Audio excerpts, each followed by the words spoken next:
Hey guys, welcome back to episode 2, Contest Prep University, in our series on building a bodybuilding career.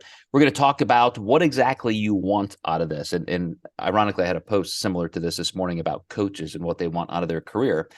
But if you think, I just want to win this contest, or I want to accomplish this goal, maybe it's a bucket list, I just want to lose weight, get on stage, etc. This can mean different things for different people. So I want you to consider right now, if you're thinking of your bodybuilding career, wherever you are, as an actual sport. This is a competitive endeavor with avenues for growth, and I want to reach different tiers in this sport. Is it a hobby? I love staying lean. I love fitness. I love the whole environment. And I'm not necessarily trying to get anywhere with this, but I like the ride. Or is it literally just a one-time goal? I feel like I need this. I've seen other people do it, and I want to see what it's like. That really should form some of your opinions and pathways forward of how you're going to get there. But I'm curious, with all of the athletes, you primarily specialize in bodybuilding as a sport with your clients. Like, in your own mind, when you're fielding different client inquiries, like, how do you categorize them? Yeah, and that's a good point. You really just have to have a discussion with people and see kind of what their why is. And you get it on a lot of different ends where you'll have the young guy coming in and I want to be an Olympian, and they've never even competed before. So you'll get inquiries like that. You'll get some people who want to check it off their bucket list. Then you see their photos and you're like, by golly, this person might be able to be an Olympian within just a few years. So it depends on if they have the passion behind it to drive it.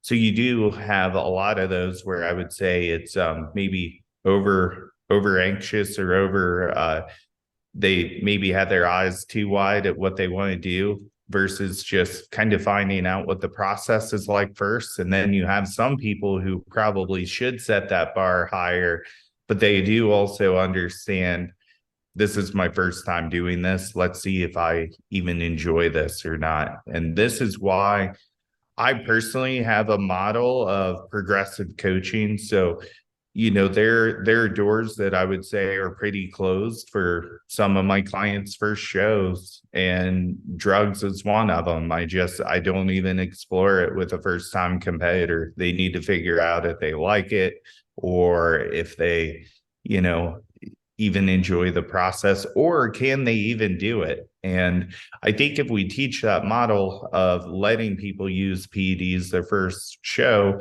when they become a mom of four, they're looking to use like Clen or Anavar to reach a peak post-mom physique, because they never understood like the general foundations of nutrition, diet, and exercise.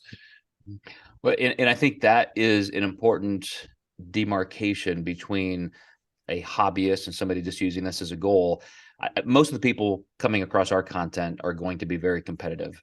And one of my points in this episode was to make sure you view this as any other sport. Think of a performance sport, and how much goes into actual learning, how much goes into the coaching, and perhaps scouting, and looking at opposition research, and how do I actually win, besides just being the best I can be, besides doing the work in the gym and with nutrition and so forth. How do I actually strategize my wins?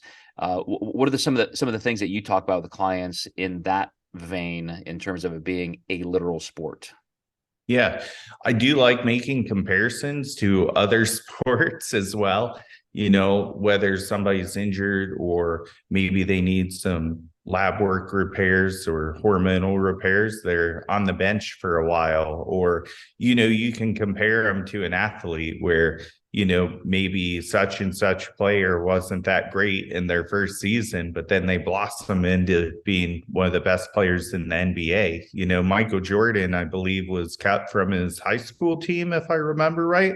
So using analogies like that seem, some people have a hard time visualizing bodybuilding as a sport. So I almost like using other sports to help achieve that feeling. I was just speaking to somebody this morning who has been in the NFL on the business and coaching side, and also coaches performance athletes and so forth. And yeah, I mean, there are so many things that go into even just the administrative side and the political side of something. And those who only keep their purview of here's what I do in the gym by myself, here's how I get in the best shape. I don't think you understand how you can really truly navigate a career as a competitive sport until you really start understanding some of those organizational intricacies. So good stuff. I love that you do that, Adam. And we're going to talk in the next episode even how you can invest deeply into yourself as an athlete and this endeavor as a sport. So we'll see you next time in Contest Prep University.